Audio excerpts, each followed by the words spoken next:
aujourd'hui dans un setup un peu différent. J'ai décidé de faire un setup un peu cosy avec des doudous et tout. Ça fait 2 semaines environ que j'ai pas filmé et que j'ai pas posté, donc je vais vous raconter ce qui s'est passé ces 2 dernières semaines parce que j'ai pas juste pas posté sans raison. Il s'est passé énormément de choses, je vous parlerai de ce qui s'est passé vraiment en général dans ma vie, sûrement à la vidéo de dimanche cette semaine. Mais aujourd'hui on va parler d'un sujet spécifique qui est, comme dans le titre, de toute façon vous l'avez vu, le TED. J'ai fait mon propre TED, une conférence TED.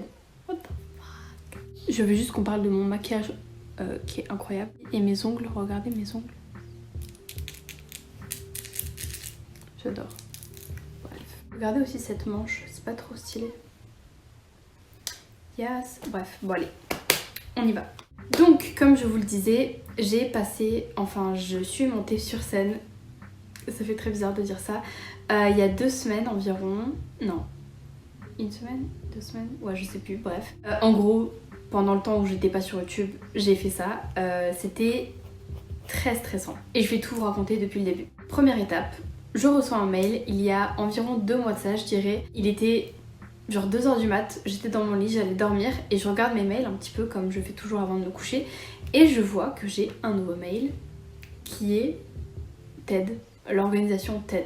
Donc au début, moi, qu'est-ce que je me dis? Je me dis c'est forcément un fake parce que TED, c'est un truc qui est mondialement connu. Pourquoi moi, il m'enverrait un message?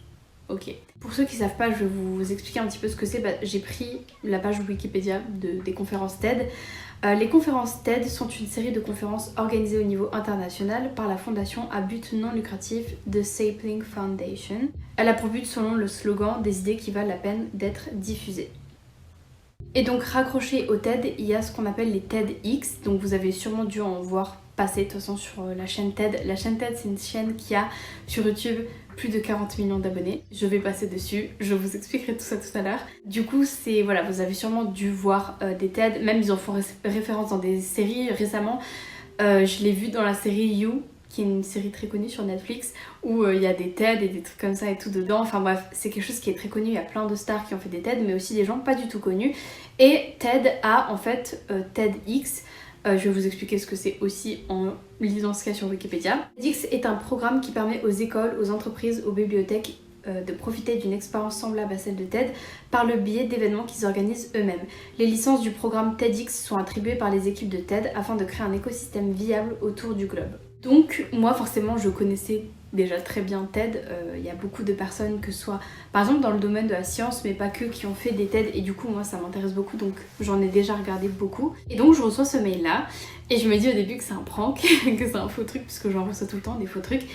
Et en fait, plus je regarde et plus je me dis que ça a l'air vachement legit quand même. Donc le mail était simplement une invitation officielle à faire une conférence TED sur le sujet du trouble dissociatif de l'identité. À ce moment-là, j'ai explosé, j'étais là en mode oh my god, qu'est-ce que je fais? Donc j'ai direct appelé mon copain, il m'a dit bah tu le fais, enfin what the fuck, il était tellement choqué et moi aussi. J'ai appelé mon père à 2h du mat pour lui demander conseil et il m'a dit mais Cri, tu le fais. C'est hors des questions que tu ne le fasses pas et que tu rates l'opportunité là juste parce que t'as peur. Parce que oui, le truc c'est ça en fait, c'est que j'avais extrêmement peur quand j'ai reçu ce mail. Vous allez peut-être demander pourquoi j'avais peur. Bah c'est très simple, je suis une personne timide. Je suis timide, je déteste les oraux, les trucs comme ça. Donc monter sur scène pour faire un TED, c'était hors de question dans ma tête en fait. Mais en même temps, l'opportunité était dingue et je me suis toujours dit que je ferais des conférences pour parler du TDI pour que voilà, ça puisse toucher plus de personnes par rapport à cette thématique là. Mais je m'étais clairement pas projetée dans un futur proche quand j'imaginais ça. Je m'imaginais genre beaucoup plus grande et tout. J'ai 21 ans du coup voilà. D'ailleurs oui, il y a peut-être des gens qui vont passer sur cette vidéo mais qui ne savent pas ce qu'est le TDI. Le TDI c'est le trouble dissociatif de l'identité, c'est un trouble mental qui survient environ à l'âge jusqu'à l'âge de 7-9 ans environ maximum. C'est un trouble qui survient quand on a vécu des traumatismes plus ou moins graves et répétés dans l'enfance. C'est un peu une sorte de mécanisme de survie qui va faire qu'on va avoir la conscience qui va se séparer en petits morceaux plutôt que d'être bien collé, bien formé en une identité complète. C'est ce qu'on appelle le processus d'intégration. En gros, notre cerveau ne fait jamais ce processus d'intégration là quand on a atteint du TDI. Et on va développer ce qu'on appelle des parties, des parts, des alters, dans le langage courant des personnalités, mais nous on appelle ça des alters dans le domaine médical on va dire. Et ces alters-là peuvent avoir leur propre façon de vivre, de parler, de s'exprimer. Ils vont avoir différents rôles, ils peuvent prendre le contrôle du corps. Bref, j'ai fait 1 milliard de vidéos sur ce sujet-là sur ma chaîne YouTube, donc si ça t'intéresse, va voir ça. Et comme je disais, pour moi c'était juste pas possible niveau angoisse.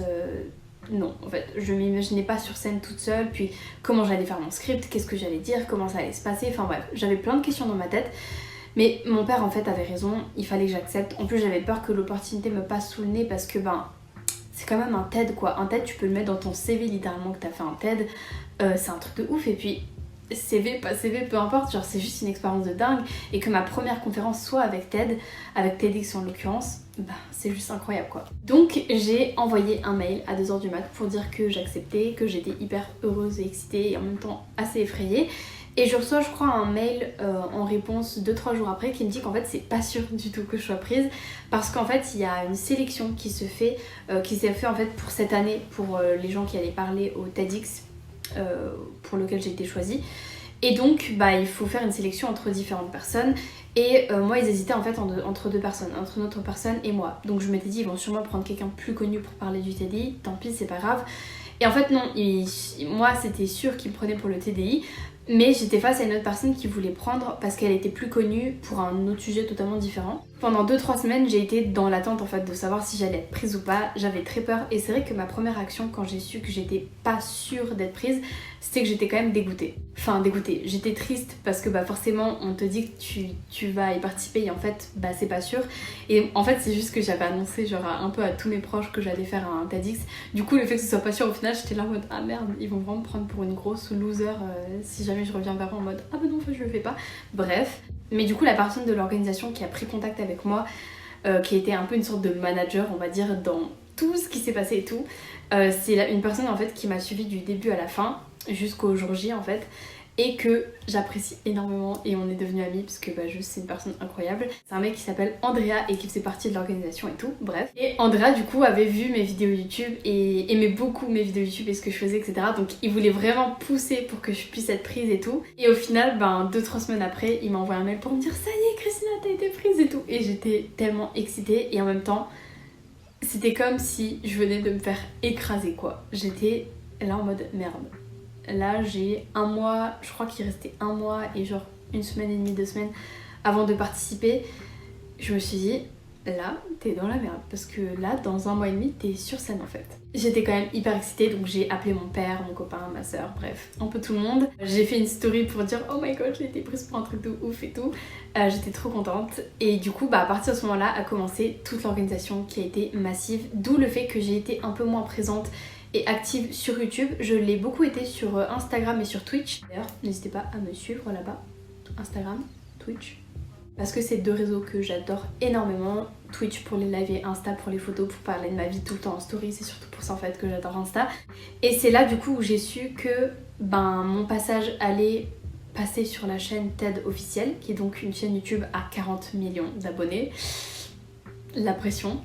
C'est là où j'ai appris un petit peu comment ça allait se dérouler, que j'allais être mis en contact avec un conférencier qui allait m'aider pour savoir comment ça se passe sur scène, comment bien parler, les petits détails un peu techniques on va dire, et pour m'aider pour le script en fait de ce que je voulais dire. J'ai aussi appris du coup que je devais tenir 15 minutes sur scène, donc à parler de mon truc. Enfin bref, plein de détails techniques qui m'ont fait vraiment paniquer et j'ai fait je crois le soir là une crise d'angoisse. Parce que c'était extrêmement stressant. Je pense qu'il s'est passé quelques jours, peut-être je dirais 1 semaine avant que je commence sérieusement à me dire bon maintenant qu'est-ce que tu vas dire pour ton TED. Du coup je me rappelle qu'un soir j'étais dans mon lit, il était genre 3h du mat, j'ai écrit sur mon téléphone genre ce que je voulais raconter par rapport au TDI. En gros j'ai raconté ma vie et une sorte de morale à l'histoire et voilà, bref, donc un peu un truc assez brut mais en gros ce que je voulais raconter. Et pas longtemps après j'ai eu mon premier rendez-vous en visio avec le conférencier qui m'a aidée, qui était super sympa aussi, trop cool. Pour le premier rendez-vous on a surtout parlé du TDI, de mon trouble, de comment j'allais fonctionner et surtout des adaptations qu'il allait falloir faire parce que forcément j'allais pas être comme n'importe qui on va dire pour passer sur scène. Parce que il y a plein de choses qui peuvent rentrer en compte quand elle te dit, par exemple, qu'est-ce qui se passe si sur scène tu dissocies? Qu'est-ce qui se passe si sur scène tu switches avec un alter? Qu'est-ce qu'on fait? Donc on a dû trouver plein de petites choses par rapport à ça pour savoir comment faire. Et ce qui est super en fait, c'est que toute l'organisation, donc principalement le conférencier et Andrea qui ont été les personnes on va dire les plus proches de moi dans tout ce truc, ils ont été tellement incroyables et gentils pour m'aider avec mon trouble en fait. Parce que moi, ma dernière expérience de parler devant plein de monde comme ça, c'était des oraux au lycée. J'en avais eu un à la fac aussi, il me semble. Du coup, forcément, à l'époque, j'avais pas encore eu mon diagnostic et donc j'avais pas les aménagements en fait qu'il fallait pour ma santé mentale. Et clairement, à l'école, ils te disent bon bah tu fais comme tout le monde, démerde-toi et à un moment donné, on va pas te faire un programme défini juste pour toi parce que t'as des problèmes. Et c'est problématique du coup parce que je devais rentrer dans un moule qui n'était pas du tout fait pour moi puisque j'avais pas mal de problèmes, enfin même beaucoup de problèmes de santé mentale, plusieurs troubles très impactants. Et du coup, c'était toujours très angoissant, très stressant. Donc là, le fait de voir qu'ils étaient à ce point investis pour que je me sente bien, j'avais même pas en fait pensé au fait de demander des aménagements parce que pour moi, j'avais eu l'habitude de jamais en avoir, de jamais en recevoir. Donc pour moi, je m'étais dit bon bah tu vas devoir te démerder comme t'as toujours fait toute ta vie. Et le fait en fait qu'on me propose cette option-là avant même que moi je pense au fait que c'est potentiellement possible qu'on m'aide, qu'on soit là pour moi, qu'on m'aménage certains trucs, et ça m'a vraiment rassurée. Bon, j'étais quand même en panique, mais ça m'a rassurée parce que je me dis waouh, ils sont quand même super bienveillants. D'ailleurs, le conférencier a regardé, genre après notre première séance, il a regardé plein de nos vidéos en fait avec les haltères et tout pour voir comment ça fonctionnait. Et il m'avait dit qu'il avait vraiment été emporté dans notre univers. Déjà parce qu'on a un univers, je pense, juste visuel qui est assez marqué et unique. Mais aussi parce que quand tu découvres le TDI comme ça d'un coup en fait forcément c'est assez fascinant. C'est impressionnant de voir ce que le cerveau est capable de faire. La bienveillance de toute l'équipe m'a énormément aidée et soulagée et clairement je pense pas que j'aurais réussi à faire tout ça sans surtout André en fait. Donc le temps avance, j'ai eu en tout je pense 4 ou 5 séances avec le conférencier. Le script commençait à de plus en plus se former jusqu'à que j'ai une version finale. Donc le conférencier m'a aidé en fait à corriger certaines fautes. Je dis à chaque fois le conférencier mais je sais pas si je peux donner son... Je vais donner son prénom. Il s'appelle Didier. D'ailleurs coucou Didier, si tu passes par là, j'espère que tu vas bien. Didier m'a aidé à terminer le script. Il a inversé certaines parties que j'avais mis pour que ce soit plus pertinent et plus facile à comprendre, etc. Il m'a donné plein de techniques en fait sur comment former un script pour une scène TED spécifiquement parce que c'est vrai que quand tu regardes le format TED, c'est vraiment un format qui est très spécifique, très TED en fait. Donc en 1 mois et demi, on a terminé tout ça. J'ai eu tous les détails pour l'organisation, donc le fait que en gros ça allait se passer sur 2 jours. Donc le vendredi matin, je devais venir avec tous les autres speakers pour du coup voir la scène, voir comment ça se passe, etc. D'ailleurs je l'ai pas dit mais c'était à Nancy. Voilà, aux mines, enfin pas les mines quoi, enfin c'est une école. Du coup on est venu pour les répétitions, donc voir comment ça se passe sur scène, etc. Et surtout faire une répétition de notre script dans un amphithéâtre autre que le vrai amphithéâtre où ils étaient en train de préparer la salle avec, il y avait tout l'ingé son, les caméras, les micros, la scène avec les grosses lettres TED comme on voit dans les vidéos et les séries, les films et tout, c'était impressionnant, bref. Du coup nous on était dans un amphi à côté pour du coup répéter le script. Donc on avait chacun 1 heure d'arrivée pour venir répéter notre script, etc. Et le lendemain, d'ailleurs oui, le soir il y avait un resto et tout, mais nous on n'a pas pu y aller parce que niveau santé mentale, etc. c'était compliqué avec l'angoisse vu que le lendemain je devais passer, donc je suis pas allée au resto, sachant que nous en plus on vient de Metz et pas de Nancy, c'est vrai que c'était compliqué, mais trop cool, vraiment l'organisation qui gère tout. Il m'avait même proposé de me payer l'hôtel, le déplacement, les restos tous les jours pendant les 2 jours, enfin bref, du coup j'ai refusé absolument tout parce que j'étais trop angoissée, mais en tout cas, l'organisation était super chouette de ce côté-là aussi. Et le lendemain, c'était le jour du passage. Donc en gros, le matin, des répètes. Les répétitions avec les micros sur scène cette fois-ci pour voir un peu comment ça se passe toi sur scène. Histoire que tu découvres pas comment sonne ta voix sur scène. Moi j'avais peur de ça, de découvrir en fait sur mon passage. J'avais peur que ça me perturbe. Donc du coup non, on t'accroche le micro derrière, etc. Pour voir si les lumières ça va, si ta voix ça va aussi. Je répète ton script une 2e fois. Et ensuite il y avait le midi, un pique-nique, voilà, pique-nique végétarien. Et puis après vers, il me semble que c'était à 14h30 ça a commencé jusqu'à 18h30. C'était les passages TED avec une entracte au milieu à 16h30.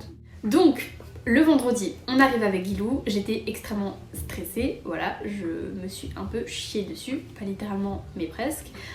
C'était angoissant, donc j'ai vu la scène et tout, je vous mettrai des photos de comment c'était la préparation, etc. C'était trop stylé. Et donc on allait dans l'amphi d'à côté avec le conférencier, Andrea, Guilou et quelques autres personnes. Je dirais qu'on était peut-être une petite dizaine en tout dans la salle. Et en fait c'était très cool puisque je crois que j'étais la première à passer pour répéter mon script. Et c'est cool parce que du coup il n'y avait pas encore tous les autres speakers. Parce que l'angoisse de passer devant tout le monde, clairement, j'étais hyper stressée. Et donc je fais ma répétition. de mon script. Que j'ai du coup appris par cœur. Ouais, ça c'est pas ouf, mais du coup je me le suis répété des dizaines et des dizaines de fois. Je pourrais vous le ressortir là encore tellement ça m'a hanté. C'est bien passé, seulement c'était trop court ce que j'avais fait. Je durais 8 minutes parce que dans ma répétition j'ai oublié de dire une partie. Donc voilà, trop de mémoire en plus sur la partie sur les haltères, donc c'est un peu une des parties les plus importantes. Et je parlais beaucoup trop vite et ça a toujours été un problème avec moi, je parle très vite. Même je pense que là en vidéo vous vous en rendez compte, je suis une personne qui parle vite. Voilà, j'ai toujours été comme ça, c'est le sang espagnol qui ressort. Pour moi, me poser, vraiment faire des pauses etc, c'est très peu naturel. Et j'ai l'impression de bugger et ça me fait bugger en fait de parler lentement et de faire des pauses. Donc voilà, c'est pas naturel en fait pour moi, tout simplement. Didier m'a donné quelques conseils de choses à corriger etc. Et c'était très... comment dire, overwhelming on va dire. Comment on dit en français? Attendez, je vais chercher sur internet. Overwhelming, écrasant, accablant, insurmontable, impressionnant, massif. Bon, en gros voilà, ça m'avait un petit peu bouleversée on va dire. C'était stressant quoi, là je faisais mon script pour la première fois, j'étais un peu deck parce que j'avais loupé une partie, je parlais trop vite et tout, donc je m'étais dit je serais jamais prête pour demain, au secours comment je vais faire. Mais c'était trop cool du coup parce que je vous ai même pas dit, mais du coup oui j'ai rencontré IRL pour la première fois Andrea, Didier et tous les autres. Et ça c'était super chouette, voilà, trop bien. Aussi une autre speaker que j'ai grave adorée qui est Béatrice et je vous partagerai son TED quand il sera publié. Je vous expliquerai d'ailleurs comment ça se passe pour la publication de tout ça, mais je vous le partagerai le sien parce que juste je l'ai trop aimé, elle était trop mignonne, trop gentille. Et d'ailleurs quand même à la fin de ma répétition, à moi, donc au bout des quelques minutes où j'ai parlé, elle a pleuré d'émotion et j'étais là en mode mais what the fuck. Genre apparemment c'était vraiment émouvant, donc c'était dingue. Et j'avais peur en fait de pleurer moi sur scène, j'avais très peur de ça. Pendant ma répétition j'ai vraiment failli pleurer d'émotion en fait en racontant ma vie, parce que mine de rien c'est la première fois que je faisais ça quoi, raconter surtout à des gens, des inconnus comme ça ma vie, c'est très éprouvant. C'est pas éprouvant par exemple quand je le raconte sur Twitch parce que je suis toute seule face à mon écran, même si vous m'écoutez, c'est pas la même chose qu'être devant vraiment des personnes que tu connais pas de base, à qui tu vas raconter tout ça. Et puis moi en plus quand je vous en parle, je sais que vous connaissez maintenant ma vie, genre on se connaît bien. Et du coup là, le raconter à des personnes comme ça qui ne savent quasiment rien de moi, c'était très émouvant, vraiment très émouvant. Ça m'a vraiment fait quelque chose, et visiblement à d'autres personnes aussi. Donc c'était très touchant. On repart sur Metz, donc au final on est resté quoi, genre peut-être 2 heures maximum le vendredi là-bas. D'ailleurs j'ai eu un petit tote bag, je vais vous le montrer. J'ai eu des gâteaux aussi et des tickets de tramway pour Nancy. Voici mon petit cadeau tote bag qui est très mignon, voilà, TEDx Mine Nancy. Non, c'est marqué quoi? Oui si, TEDx Mine Nancy, vous le voyez à l'envers, mais c'est pas grave. Du coup on rentre sur Metz en début d'après-midi environ. Là j'étais extrêmement angoissée parce que je passais dans moins de 24 heures en fait, sachant que mon passage, moi je passais en dernière. Donc tous les speakers allaient passer le jour J et moi je passais la toute dernière à 18 h. J'étais un peu en panique, j'ai essayé de modifier mon script, donc en plus modifier son script la veille, j'étais là en mode mais au secours, qu'est-ce que je fais, je suis vraiment une grosse merde etc, très angoissant. Mais j'ai rajouté toute une partie que je voulais dire par rapport aux haltères qui au final rendait le truc beaucoup mieux je trouve. J'ai pleuré le soir dans la douche, j'ai fait une crise d'angoisse et voilà, j'étais pas bien, vraiment pas bien du tout. On va se coucher et le lendemain, c'est reparti. Fallait repartir du coup le matin. Enfin, on est parti le matin pour arriver le midi en fait. Donc quand j'arrive, là, bim bam boum, on fonce dans la salle qui était fin prête, enfin quasiment fin prête pour la répétition. Enfin pas la répétition, pour le jour J en fait, pour le soir. Et donc là, on me fait aller directement à l'ingé son qui me met le micro, etc. Donc en fait, c'est un boîtier qu'on t'accroche à l'arrière. T'as tout un fil qui remonte et t'as en fait une oreillette. Donc pas un micro que tu tiens, vraiment une sorte de truc comme ça. Donc je descends sur scène, sur la scène. Et là, sachant qu'en plus, il y avait tout le monde. Il y avait énormément de monde dans la salle comparé à la veille où il y avait très peu de personnes. Là, il y avait plein de gens de l'organisation en fait, les speakers et tout. Donc je passe sur scène. Et on avait convenu avec Didier que je ne referais pas ma répétition parce que j'étais censée refaire mon script de la veille sur scène là encore devant tout le monde, mais on a convenu de pas le faire parce qu'en fait ce qui s'est passé la veille c'est que quand j'ai fait ma répétition du coup j'ai énormément dissocié après. Je vous disais tout à l'heure que justement Quand j'avais fait ma répétition, j'avais été très émue, presque vraiment au bord de pleurer, hein, clairement. Donc ça m'avait fait beaucoup dissocier après, à la fin, en partant, etc. Je m'étais dit en fait, si là je le refais le jour J, la répétition le matin, et que je redissocie à nouveau toute la journée, ça va pas être ouf parce que je risque de fortement dissocier ce soir aussi, parce que la dissociation a duré vraiment des heures et des heures. Et j'avais peur du coup d'être dissociée et pas bien pour mon passage en fait. Donc on a convenu du fait que j'allais pas refaire ma répétition comme les autres. Et Didier était totalement d'accord, au contraire il m'avait même dit que c'était sûrement mieux pour moi, clairement. On avait aussi convenu d'un signe si jamais je sentais un halter front pendant mon vrai passage. Donc on avait décidé de faire le signe là si jamais je sentais le switch venir, parce qu'en fait Didier allait être devant moi sur scène. Enfin il allait pas être sur scène avec moi, mais il était dans les premiers rangs en fait. Et donc il m'aurait vu faire ce signe là et il serait intervenu pour aider l'halter sur scène et parler avec lui, lui poser des questions pour que les gens dans la salle ne soient pas perdus et pour que l'halter se sente en confiance et ne soit pas perdu. Donc quand je vous dis que vraiment tout a été tellement bienveillant et fait pour qu'on se sente bien en tant que système et pas juste en tant que moi, Christina, c'était génial. Les halters se sentaient vraiment en confiance et la journée là d'ailleurs j'ai été en co-front avec Violette et Misty principalement. Je monte sur scène avec le micro pour faire le test. Je constate qu'en fait le micro est trop bien parce qu'en fait j'entendais pas ma voix genre super fort ou un peu en résonance bizarre, c'était juste nickel. Vous voyez les lumières autour de moi, elles étaient parfaites aussi, pas trop éblouissantes. Après la scène était super chouette, t'es sur le tapis rond là, Ted, le tapis rouge, les lettres derrière toi et tout, enfin bref, c'est incroyable. Donc ensuite il y a le pique-nique. Je ne fais pas le pique-nique parce que un autre truc, autre petit détail, je n'ai pas mangé pendant 2 jours et j'ai très peu bu pendant 2 jours, donc c'est pas ouf, hein. Ne faites pas ça si vous passez sur scène, ça évite de vous évanouir sur scène. Mais moi en fait clairement quand j'angoisse, tout se coupe. Je ne peux rien avaler sinon je vomis, voilà. Et sachant que je suis hémétophobe, ce n'est pas possible, donc j'ai pas du tout mangé. On est resté en fait pendant 3 heures dans la voiture avec Guilou, parce que pareil, je suis pas allée à 14h30 avec tout le monde au moment où le TED commençait. J'y ai pas assisté, en fait j'ai commencé à y assister que après l'entracte. On m'avait proposé de faire ça au cas où j'étais trop angoissée, je me sentais dissociée, j'avais besoin de me reposer, que ce soit moi ou voilà le reste du système.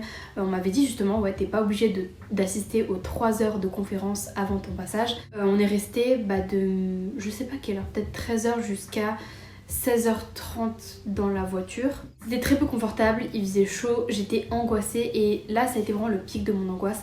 Pendant 3 heures, j'ai angoissé comme j'ai rarement angoissé de toute ma vie. J'avais tellement hâte d'y être juste pour que ce moment soit derrière moi parce que l'attente en fait était horrible. C'est vrai que j'étais en panique, je tremblais, j'étais pas bien mais pas bien, c'était horrible. L'entracte arrive, on sort de la voiture et on rentre dans la salle. Donc il y avait tout le monde qui était sorti de la salle parce qu'il faisait assez chaud dans la salle, donc tout le monde était sorti prendre l'air, prendre un goûter, etc.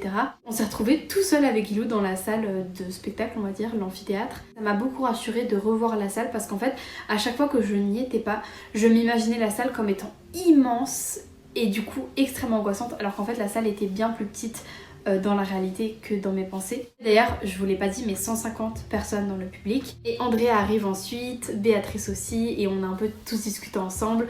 Andrea était encore une fois un ange. Quand je vous dis un ange, vous avez jamais rencontré quelqu'un de si gentil et si bienveillant et doux et tout. Et en même temps, il est drôle et tout, donc tu sais, ça te détend, ça te déstresse quoi.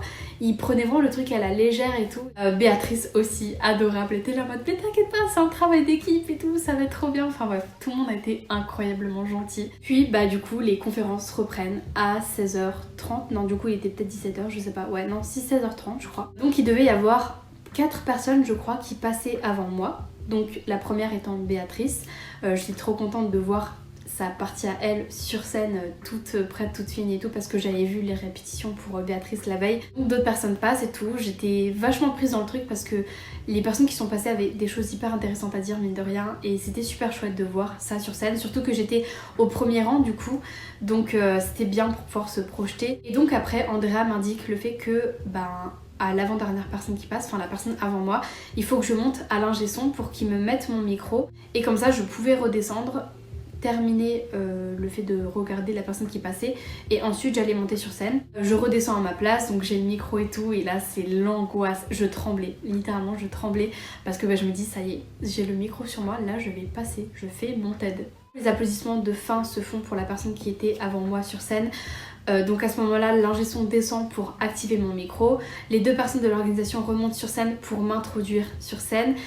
Les applaudissements et hop, je monte sur scène, je suis appelée et je suis sur scène. Et là du coup les applaudissements se coupent, la salle est silencieuse et je suis là, seule sur scène avec les projecteurs.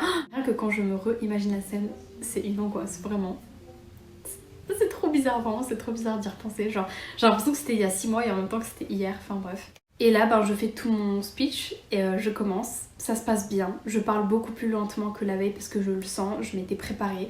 Je ne loupe aucune partie à part 2-3 phrases que je voulais rajouter, notamment le fait que je faisais des vidéos sur internet, j'ai oublié de le dire, clairement, donc c'était un peu un des trucs principaux on va dire, mais du coup j'ai oublié de le dire, mais bref, c'est pas grave parce qu'on m'avait introduit en tant que youtubeuse de toute façon, donc c'était pas un problème, mais j'étais un peu triste d'avoir manqué cette phrase là. Et à un moment donné j'ai tapé dans mon micro, voilà, c'était un peu gênant, enfin bref. Ça a sûrement, enfin Guilou m'a dit, je me rappelle même pas quand t'as fait ça s'est pas ressenti, t'inquiète pas, mais moi quand je me refais quand je me refais mon passage sur scène, j'ai juste l'impression que c'était ultra cringe et que j'avais foiré en fait. Genre, en fait, comment dire, à la fin, j'étais très contente. Tous les gens qui applaudissent et tout, etc. Je vois que des gens sont émus. J'étais extrêmement émue aussi. J'ai failli pleurer. Je pense que ça s'entendait dans ma voix, que ma voix tremblait d'émotion. Donc c'est super, c'était super cool parce qu'on m'avait dit ne bride pas tes émotions. Si t'as besoin de pleurer, tu pleures. Au contraire, ça touchera les gens parce qu'ils sauront que ça vient de toi, que c'est naturel. Donc j'ai laissé juste mon cœur parler, on va dire. En fait, j'ai eu ce truc perfectionniste forcément de me dire putain, j'ai manqué la phrase là et la phrase là, je peux plus revenir en arrière. À un moment donné, j'ai fait du freestyle, il y a une partie que j'ai rajoutée qui était pas du tout prévue, que j'ai rajoutée juste parce que d'un coup, je sais pas, j'ai ressenti qu'il fallait que je le dise. Voilà, l'angoisse de faire ça sur scène, genre le vrai jour, mais apparemment ça s'est passé, enfin c'est totalement bien passé. Du coup, les applaudissements se font et le TED finit. Voilà, j'étais la dernière personne, le clap de fin comme on dit, les applaudissements, l'organisation qui monte sur scène, etc. C'était super chouette et là à ce moment, j'étais tellement détendue. Le moment où il y a eu les applaudissements de fin et où j'ai remercié le public et tout, oh mon dieu, vous imaginez pas la délivrance que c'était. Oh putain, j'ai jamais, enfin, la délivrance, vraiment c'était incroyable. Donc je reviens à ma place, je vois Andrea et Guilou qui étaient là en mode c'était trop bien et tout, genre ils m'ont grave hypé et tout. Forcément après j'en discute avec Andrea, enfin la salle se vide et tout, et du coup j'en ai discuté avec Andrea, Didier, etc. Et donc Didier qui était la personne qui m'avait conseillé, qui m'avait dit que j'avais des choses à refaire, etc. m'a dit que là cette fois-ci je l'avais super bien fait. Il m'a dit mais tu sais que ton TED il va vraiment avoir un sacré impact, je pense qu'il va vraiment plaire à beaucoup de monde. Et en fait, comment dire, donc déjà il m'a dit que voilà, j'avais pas trop parlé, enfin non pas que j'avais pas trop parlé, mais que j'avais parlé assez lentement, j'avais fait des bonnes pauses, ça avait duré le temps qu'il fallait, que les parties que j'avais rajoutées étaient top, donc j'étais super contente parce que j'avais peur qu'ils me disent qu'en fait c'était nul. J'avais vraiment peur de décevoir Didier parce que il m'avait grave conseillé depuis le début et tout, donc j'avais vraiment peur de décevoir, mais de ce que j'ai cru comprendre et de ce qu'il m'a dit, il m'a dit que c'était top et que j'avais bien parlé, que les parties s'étaient super bien passées, que j'avais bien, enfin ouais, juste que je m'étais bien exprimée, que c'était émouvant et que ça avait vraiment beaucoup plu. Et donc voilà, donc pareil, Andrea qui me dit que mon passage était vraiment le meilleur passage de toute la soirée, enfin de toutes les conférences. Et sauf que moi j'étais là en mode, enfin t'es pas du tout objectif, genre forcément toi tu trouves que c'est bien ce que j'ai fait, que je suis le meilleur passage juste parce que t'avais grave envie que je sois là, mais genre t'es pas objectif et tout. Mais voilà, de ce qu'il me disait, ça avait plu à beaucoup de gens. Mais c'est vrai que sur le moment j'étais un peu dubitative parce que moi tout ce que je voyais c'était les erreurs que j'avais fait et pas ce que j'avais réussi. Mais en même temps j'étais juste soulagée, je me suis dit ouais bon, le TED est passé, genre le TED est passé, tu es libre, maintenant vis ta meilleure vie, voilà. D'ailleurs pile au moment où je descends de scène, j'ai commencé à avoir faim parce que j'avais pas mangé depuis 2 jours et j'ai commencé à ressentir d'un coup la sensation de faim que je ne ressentais plus depuis 2 jours, donc trop cool. Et donc après il y a eu une sorte d'after party, enfin un apéro avec tous les conférenciers, l'organisation, etc. J'ai notamment rencontré une abonnée qui était dans le public et qui était venue me voir exprès. D'ailleurs, si tu passes par là, j'espère que toi et ton copain et tes milliards de chats, vous allez bien. Donc bref, j'ai pu parler à plein de gens de l'organisation et tout. Et plein de gens sont venus me voir pour me poser des questions sur le TDI parce que c'était trop fasciné. C'était là en mode oh, mais c'était trop bien ce que t'as fait, mais attends, mais du coup, comment ça se passe quand il y a ça et machin. Enfin, il y a eu tout un groupe qui s'est formé comme ça autour de moi et c'était trop chou, c'était trop mignon parce que je me suis dit s'il y a ce genre de réaction après mon passage, c'est que quand même ça a intrigué et ça a été assez intéressant et comment dire, ils ont pas décroché de mon truc quoi, c'est que j'ai réussi à les agripper un peu dans mon histoire et c'est un point positif. D'un autre côté je vois qu'en fait, j'apprends qu'en fait des gens ont pleuré dans le public, que d'ailleurs ouais il y a plusieurs personnes qui ont été très émues, qui ont pleuré, comme Béatrice la veille, et juste de savoir ça, ça m'a tellement émue et plein de gens, juste même des gens que je connaissais pas de l'organisation et tout, qui m'ont dit mais tu sais que ton passage il était, enfin vraiment c'était la plus belle fin qu'on pouvait avoir. Ça m'a vraiment rendue heureuse, ça m'a émue. J'en ai pleuré le soir en fait quand j'ai repensé à tout ça parce que voilà quoi. Les gens étaient super doux avec moi, super gentils, surtout que j'étais un peu genre, ça se voyait je pense que j'étais timide. En plus j'étais la seule je pense de tous les speakers à avoir été un peu à l'écart et tout parce que j'étais très angoissée. Je crois que j'étais la plus jeune en plus à passer, donc j'étais un petit peu le bébé de l'organisation quoi on va dire, voilà. On m'a dit qu'en fait le temps qu'ils fassent le montage, qu'ils envoient tout le truc à TED etc et que TED valide et tout, il peut se passer plusieurs mois, donc je vous informerai de quand mon passage sur TED, sur la chaîne TED sera diffusé, mais ce sera diffusé normalement si tout va bien, s'ils valident mon passage. Ça a été une expérience de dingue, ma toute première conférence pour parler du TDI avec TED, c'était juste génial. Et j'en tire des très très bons souvenirs, même si j'ai beaucoup angoissé, même si dans le système aussi ça a été compliqué à gérer ces 2 jours-là, que ce soit avec l'alimentation, les switches, la dissociation, etc. On a réussi et ça me rend d'autant plus fière parce que avec toutes les épreuves que j'ai vécues, me dire que maintenant j'en arrive là, alors que j'ai arrêté la fac à cause de mon trouble, j'ai arrêté plein de choses à cause de mon trouble, j'ai voulu arrêter de vivre à cause de mon trouble et maintenant j'en suis là, c'est juste dingue. Je remercie encore toute l'organisation de TED qui m'a proposé ce projet-là, qui m'a aidée, qui m'a accompagnée, et surtout un grand merci à Andrea et à Didier et à d'autres, à Béatrice, etc. Mais surtout Andrea parce que voilà, Andrea, tu as été un amour, tu as été un ange. J'espère vraiment que ma vidéo vous aura plu sur toute mon expérience avec le TED, que ça vous aura aussi un petit peu appris comment ça se passe, tout ça, parce que c'est vrai que moi c'est une question que je me posais beaucoup à l'époque, genre mais comment tout ça s'organise, donc maintenant je vais vous raconter un peu tous les backstage de tout ça. J'espère que mon passage quand il sera publié sur la chaîne TED vous plaira aussi. Merci à tous pour votre soutien, c'est grâce à vous aussi que j'en suis là et que je peux parler devant tant de monde et avec tant de monde de mon trouble et de ce qui se passe dans ma vie et que je peux vivre de mes passions et faire ce qui me plaît dans ma vie, et aussi que je suis soutenue au quotidien tous les jours par vous tous, donc encore un grand merci et désolée aussi de ne pas avoir été très active ces derniers temps. N'hésitez pas à mettre un like sur la vidéo si elle vous a plu, à vous abonner si vous voulez voir plus de vidéos sur le TDI, mais pas que sur le TDI puisque je fais plein d'autres choses à côté. N'hésitez pas à me suivre sur Instagram et sur Twitch comme je l'ai mentionné au début de vidéo, et en attendant je vous fais plein de gros bisous.